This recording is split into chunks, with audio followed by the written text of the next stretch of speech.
नमस्कार, आप देख रहे हैं HKS न्यूज में आपके साथ हर्षिता जौहरी। आइए रुक करते हैं देश प्रदेश से जुड़ी तमाम खबरों की ओर। रुड़की के गंगनहर कोतवाली क्षेत्र के मालवीय चौक के पास एक कोरियर सर्विस सेंटर पर ड्रग कंट्रोल विभाग की टीम के द्वारा छापेमारी कर भारी मात्रा में नकली दवाइयां बरामद की गईं।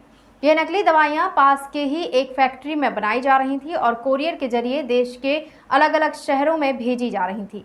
पकड़ी गई नकली दवाइयों की कीमत लाखों रुपए बताई जा रही है।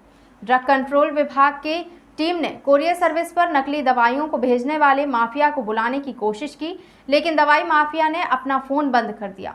फिलहाल ड्रग कंट्रोल विभाग की टीम नकली दवाइयों को सील करने और माफिया की तलाश में जुट गई है। बता दें कि रुड़की क्षेत्र नकली और नशीली दवाइयों के कारोबार का बड़ा गढ़ बन चुका है। यहाँ पर हरियाणा, पंजाब, राजस्थान, उत्तर प्रदेश और दिल्ली जैसे राज्यों की टीम भी छापा मारकर नकली और नशीली दवाइयां बनाने वाली फैक्ट्रियां पकड़ चुकी है। ड्रग कंट्रोल विभाग हरिद्वार भी अक्सर यहां पर नकली और नशीली दवाइयां पकड़ता रहता है।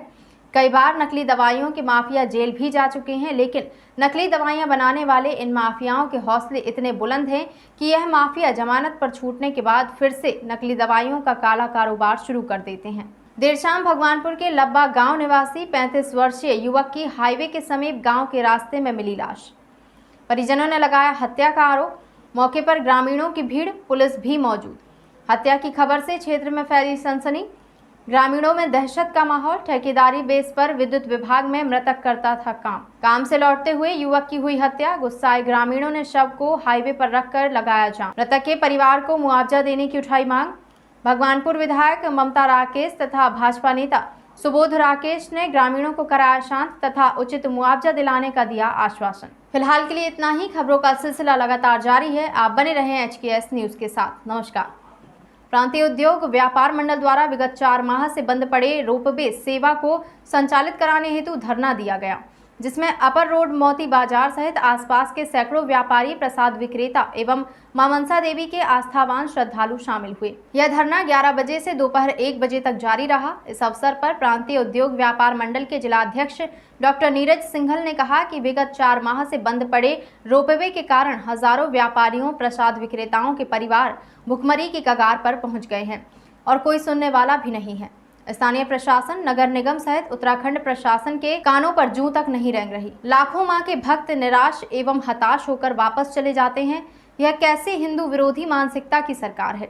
उन्होंने कहा कि आज यह सांकेतिक धरना शासन, प्रशासन, नगर निगम का ध्यान आकर्षण कराने हेतु किया गया है। अब इसके बाद क्रमिक अनशन प्रारंभ किया जाएगा। इस संबोधन पर प्रांतीय उद्योग व्यापार मंडल के जिला महामंत्री संजय त्रिवाल ने कहा कि मां मनसा देवी रोपवे सेवा बंद होने से जहां हजारों परिवार भुखमरी के कगार पर पहुंच गए हैं, वहीं लाखों मां के भक्त, आस्थावान श्रद्धालु, उनमें विकलांग, दिव्यांग, बूढ़े, बच्चे, बुजुर्ग, महिलाएं व मनसा देवी के दर्शन से वंचित होकर वापस जा चुके हैं। इसके पाप में भाजपा की सरकार जरूर भागीदारी बनेगी।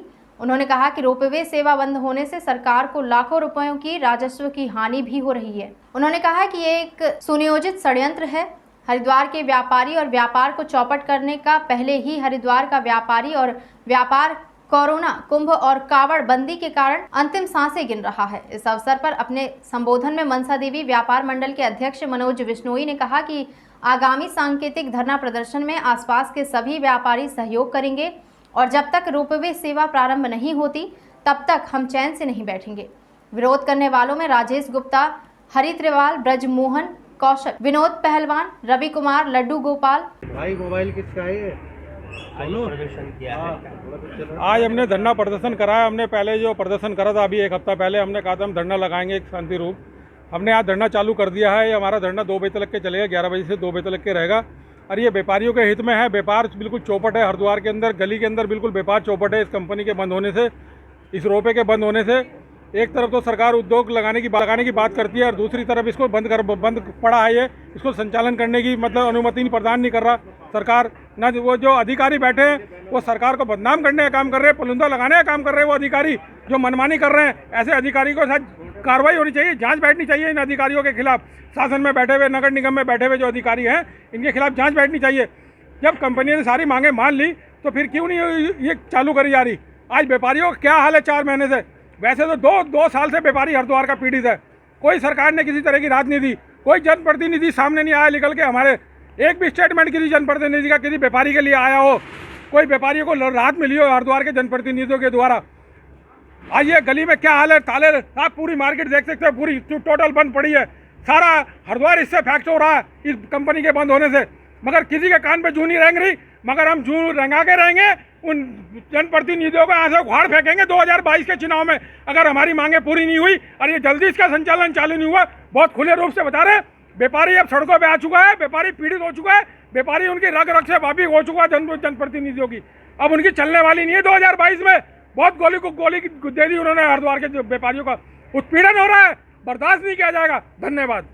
धरना जो है ये उषा ब्रेको जो बंद पड़ी है 4 महीने से, उसको बहाल करने के लिए ये धरना दिया जा रहा है और लगातार दिया जाएगा। एक तरफ तो हमारे प्रदेश के माननीय मुख्यमंत्री, नव मुख्यमंत्री करोड़ों रुपए शासन से, केंद्रीय सरकार से उत्तराखंड के शासन के विकास, उत्तराखंड के विकास के लिए लेकर के आए हैं। तो एक तरफ आप कह रहे हैं कि सिंगल विंडो सिस्टम करके व्यापारियों को आमंत्रित कर रहे हैं, दूसरी तरफ आप जो चलते उद्योगों को बंद कर रहे हैं। ये कौन सी बात है? आप देखिए, उस उद्योग को बंद होने से वैट का नुकसान, इनकम टैक्स का नुकसान, करोड़ों रुपए की आमदनी जो नगर पालिका की होती थी उसका नुकसान आपने बंद कर दिया। बंद करने का क्या लाभ है? आप चालू रखते इसको और चालू रखते, और ये लड़ाई जो है चलती रहती, कोई बात नहीं थी। शासन से आपकी जो लड़ाई चल रही, आपने बंद करके कौन सा काम किया? क्या मैसेज पूरे इंडिया में जाएगा कि ये तो उद्योग बंद कर रहे हैं साहब, चलते उद्योगों को बंद कर रहे हैं, तो कौन यहाँ उद्योग लगाने आएगा? आप मुझे बताइए। और कितना बड़ा नुकसान कंपनी का हो रहा है, और लगातार जितने व्यापारी हैं, गरीब व्यापारी, सबकी दुकानें बंद हैं। आपने क्या किया काम? ये 4 महीने हो गए, 4 महीने से आप चलते, चलो आपको इसको कहते हैं कि आप उषा ब्रेको बुलाते, भैया आप उसी रेट पे चालू करिए। मुझे नहीं मालूम मसला क्या है, क्यों बंद करिए, मगर बंद करने तक क्या लाभ है आप बताइए ना। बंद क्यों करिए आप? ये चालू रहती तो सबकी रोजी रोटी चलती। अब यात्री मनसा देवी आता है, पहले घर की बॉडी नहाता है, उसके बाद सीधा मनसा देवी, जब मनसा देवी आता ही नहीं है तो यहाँ आता ही नहीं, सीधा यहाँ पर निकल जाता है, ट्रेन में बैठ के घर चला जाता है। तो ये व्यापारी कहाँ जाएंगे? गरीब व्यापारी जितने बैठे हैं दुकान खोल के, 4 महीने से इनके बच्चे भूखे मर रहे हैं, कहाँ जाएंगे आप? कौन देखने वाला है इसको? आप बताइए। तो मेरा प्रदेश सरकार से, प्रदेश के माननीय नव मुख्यमंत्री पुष्कर सिंह धामी साहब से निवेदन है कि पर्सनल इंटरेस्ट लेके इस तारीख को चालू तो कराइए। आपका जो झगड़ा करते रहिए, आप चलता रहेगा, इसको बंद क्यों कर दिया आपने? चलते उद्योगों को बंद करने से बहुत खराब मैसेज पूरे इंडिया में जा रहा है। मोदी जी का जो है विजन जो है उद्योगों के प्रति जो चल रहा है, उस पर पलीता लगा रहे हैं ये लोग, मेरा ये कहना है। और इसको चालू किया, शीघ्र चालू किया जाए। बल्ली, ब्रजेश गुप्ता, विशाल जाट, सुंदरलाल, जितेंद्र, पवन कुमार आदि उपस्थित थे।